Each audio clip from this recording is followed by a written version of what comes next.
Bonjour tout le monde. Dans ma dernière vidéo, je vous disais qu'il y aurait de grandes chances que je fasse une prochaine vidéo dans plus de temps, plus de temps.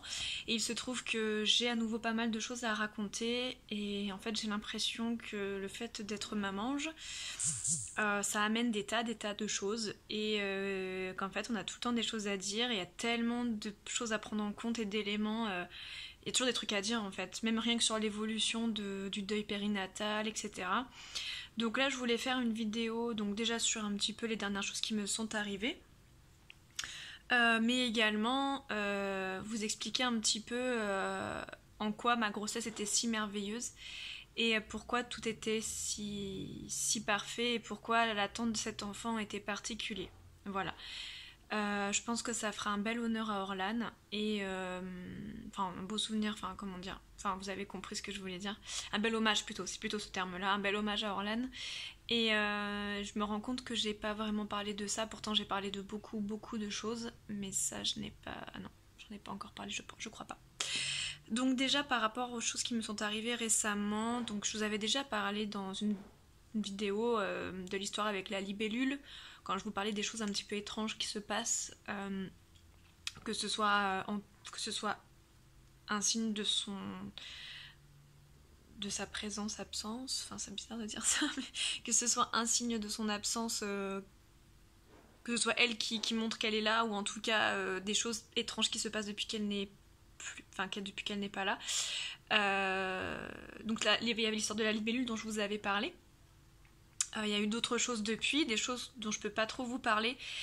C'est dommage parce que c'est vrai que ça aurait été intéressant, mais bon, je pense que ça part un peu trop loin et j'ai pas envie d'avoir des commentaires blessants ou des personnes qui sont un petit peu intolérantes face à ce genre de choses qui sont fermées. Donc je préfère ne pas en parler. En revanche, voilà, il y a deux petites choses. Donc déjà, première chose, donc la libellule. Deuxième chose, c'est un endroit, c'est à l'étage, hein, sa chambre, et il faut savoir que il n'y a pas grand chose qui rentre dedans puisque c'est une fenêtre. Déjà on y est très rarement, donc il y a très peu de choses dans cette chambre au niveau du sol. Hein, voilà. Donc il y a eu déjà une abeille morte ou une guêpe, je ne sais pas trop. Je crois que c'était une abeille. Il y avait une abeille morte dans sa chambre. Bon ça, à la limite, ok. Mais ce qui est bizarre, c'est que c'était vraiment collé au lit. Voilà, c'était vraiment collé au lit. Bon, ça encore, ça je me dis voilà. Mais ce qui est par contre un peu étrange, c'est qu'il y a quelques jours, j'ai découvert une petite plume d'oisillon. Vraiment toute petite, un duvet tout blanc. En haut, on n'a jamais eu ça. On habite là depuis presque 3 ans. Depuis 3 ans, pardon. On n'a jamais eu ça en haut, que ce soit dans le bureau ou dans la chambre d'Orlan.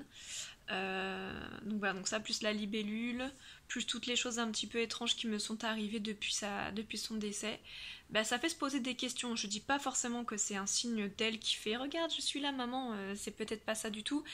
Forcément j'aime à me dire que c'est ça, mais ce sont des éléments qui sont intéressants et qui font chaud au cœur en fait, même si ça peut paraître débile, même si c'est sûrement rien, mais moi ça me fait du bien et en parlant avec d'autres mamans je me rends compte que moi encore à côté, il n'y a pas énormément de signes. Voilà, il y en a un petit peu, mais c'est pas énorme.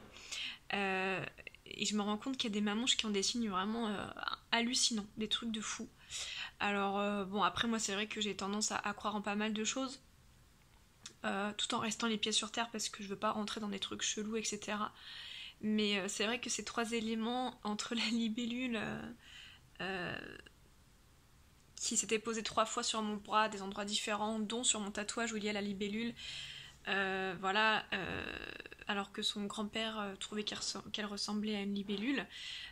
Plus après, donc cette histoire de la guêpe morte, plus après la petite plume, la mini plume duvet tout doux blanc, d'oisillon. Voilà, ça me fait me poser beaucoup de questions. Bon, il y avait bien sûr aussi ce que je vous avais dit, l'histoire du tatouage. Donc 3 jours avant de me faire tatouer, ou 2 jours, je sais plus, avant, le ciel avait vraiment des couleurs magnifiques, bleu, violet, rosé, etc. Et le jour où j'arrive pour me faire tatouer, j'avais pas du tout demandé ce genre de couleur, hein. J'avais juste dit voilà, j'aimerais un truc dans ce style. Voilà, j'avais laissé un petit peu libre arbitre au tatoueur, et quand j'arrive, donc il avait donc fait sur sur sa tablette le tatouage, donc avec la constellation du poisson, le numéro de l'étoile, du nom d'Orlan, et il a donc mis toutes ces couleurs. Et donc les couleurs ressemblaient énormément au ciel que j'avais vu 2-3 jours avant. Bon voilà, ça peut paraître, c'est sûrement des choses auxquelles on fait plus attention suite à la perte d'un être cher, mais j'ai trouvé quand même que c'était des éléments un petit peu particuliers. Voilà, donc si ça peut aider d'autres personnes, et sachez que vous n'êtes pas fous, moi aussi ça me fait du bien ce genre de petits détails, ce genre de petits signes, si on peut appeler ça des signes, et que voilà, ça fait chaud au cœur. Ensuite, pour terminer avec ce qui m'est arrivé récemment, donc je suis allée voir le médecin généraliste hier, pas du tout par rapport à Orlan, mais pour une autre raison médicale, qui n'est pas grave, hein, tout va bien. Et donc, j'en ai profité pour lui montrer le résultat d'analyse du placenta, puisque mon gynécologue avait été appelé d'urgence pour une césarienne, et que du coup, j'ai lu le résultat en rentrant à la maison, et que je n'ai pas pu lui poser toutes les questions que je souhaitais. Donc, elle n'est pas spécialisée dans les placentas, etc. Mais en tout cas, elle me disait que voilà, l'hématome placentaire pouvait très bien s'être fait soit avant, soit après que Orlan se soit pris dans son cordon, parce que comme elle s'est pris dans son cordon, peut-être que ça a tiré et que ça aurait fait un hématome placentaire. Que le fait que je n'ai pas faim le dimanche matin ne veut pas forcément dire qu'elle n'était plus alimentée, que ça peut être très aléatoire en fonction des femmes.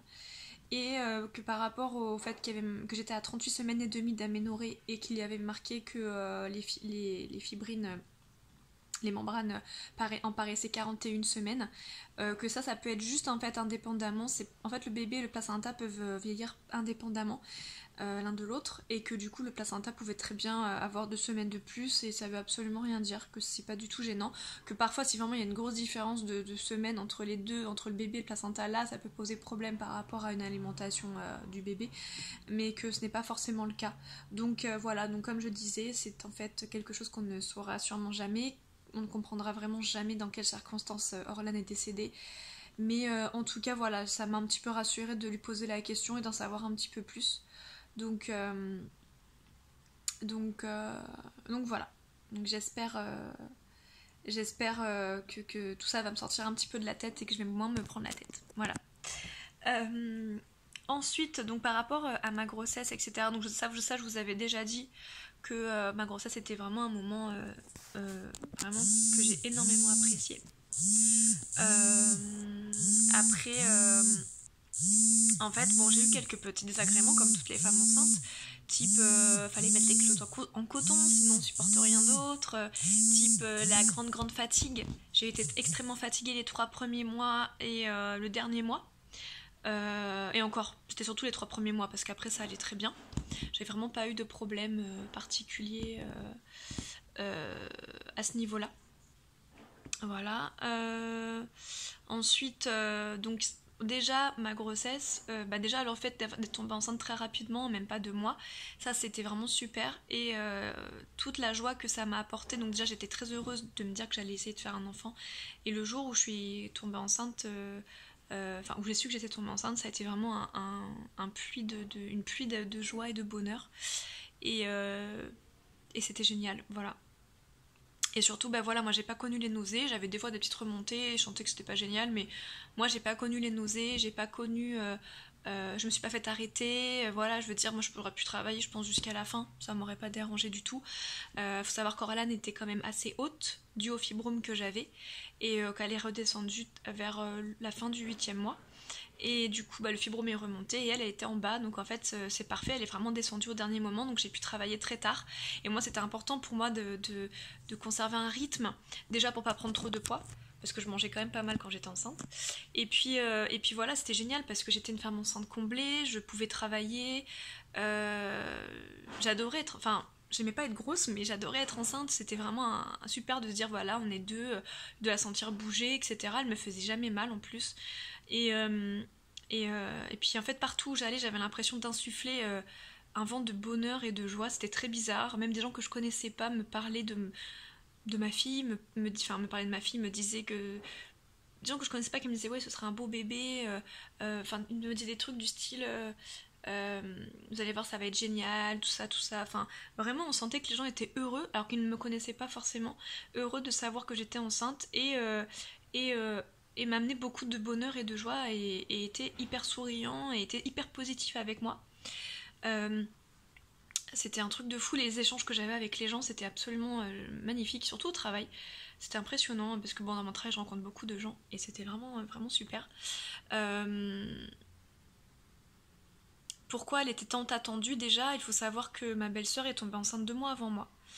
Et ce n'était pas du tout voulu, hein, on n'a pas fait du tout exprès. Je savais même pas qu'elle voulait un enfant, elle savait même pas que j'en voulais un non plus. C'était vraiment le pur hasard qui a fait ça. Et on n'en a pas parlé avant, quoi.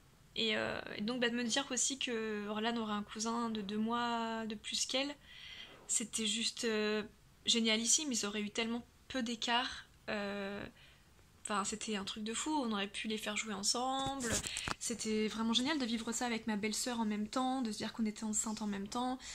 On a des photos à Noël où on était enceinte en même temps. On avait 2 mois d'écart. Elle était enceinte, elle avait entamé son 9e mois. Et moi, j'avais entamé mon 6e. J'étais à 6 mois et demi. Enfin bon, on avait 2 mois et demi d'écart ou 2 mois, je sais plus. Et donc c'était vraiment génial. Voilà, à Noël, on était là avec nos gros bidons, on pouvait pas picoler. Enfin, c'était vraiment top. On a vraiment eu aussi un vent de générosité qui nous a été insufflé. Les gens nous donnaient beaucoup de choses. On nous a aussi confectionné. J'ai une personne que je connais très bien qui me confectionnait carrément. Elle faisait elle-même des choses pour Orlan. Elle a fait voilà un petit manteau, un petit bonnet, elle a fait des petites moufles, elle a fait aussi une petite couverture pour son lit. Enfin, ça peut paraître bête, peut-être que tout le monde fait ça, j'en sais rien. Mais nous vraiment on a été hyper gâtés, on a eu énormément de cadeaux. On a fait moi j'étais un peu contre faire une liste de naissance parce que pour moi c'est réclamer des choses et j'aimais pas trop.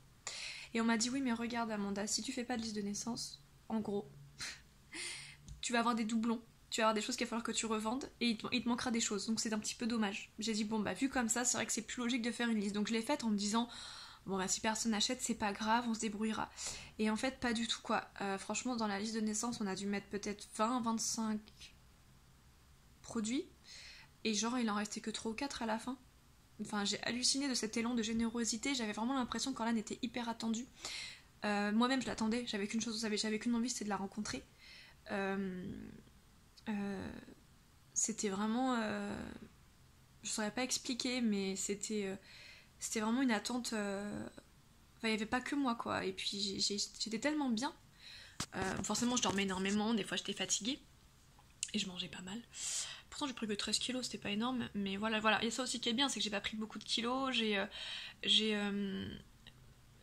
voilà j'ai réussi à faire des choses voilà j'étais vraiment la femme enceinte comblée et heureuse quoi. Alors qu'à la base, moi, comme vous le savez, il y a quelques années, je ne voulais pas d'enfant.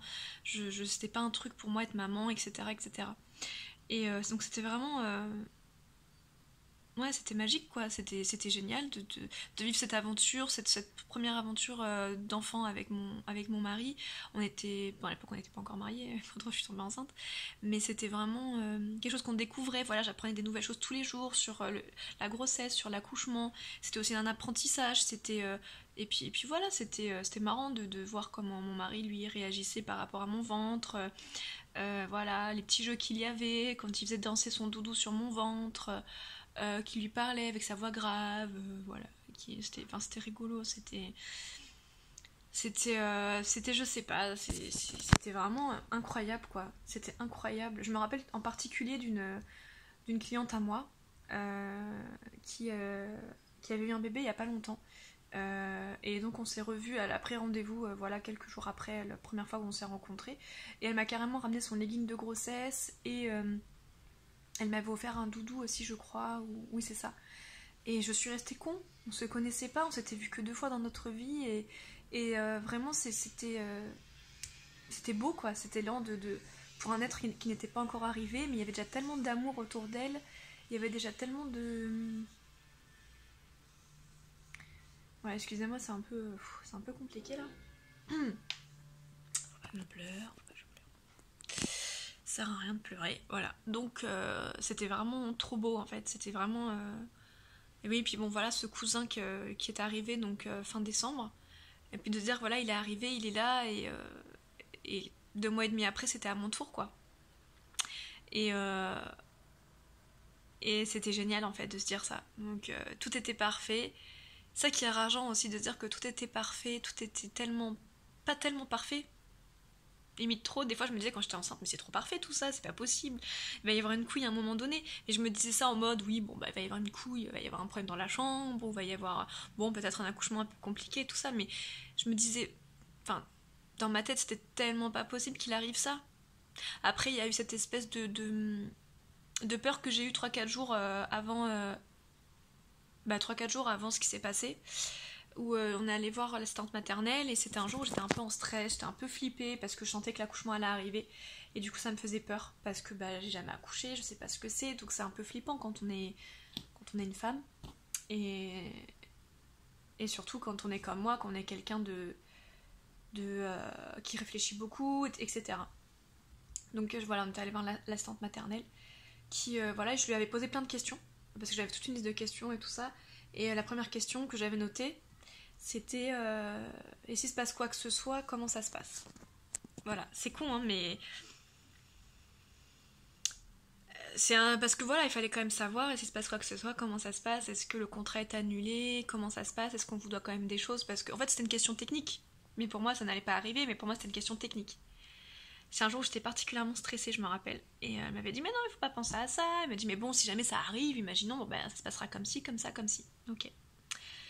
Et va nous dire que 3 jours après, non, même pas 2 jours après, puisqu'on avait rendez-vous le vendredi, et ouais, donc 3 jours après, 2-3 jours après, vu que c'était le dimanche que j'ai compris qu'il y avait un truc un peu étrange, mais que quand après je me suis endormie et tout allait bien.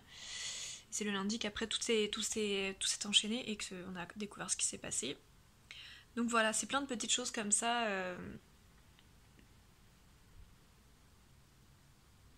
Voilà, enfin, tout était merveilleux. Tout s'est tellement bien passé, c'est vrai que c'est extrêmement rageant. Voilà, donc bon, voilà, je voulais vous faire cette vidéo pour ça, et puis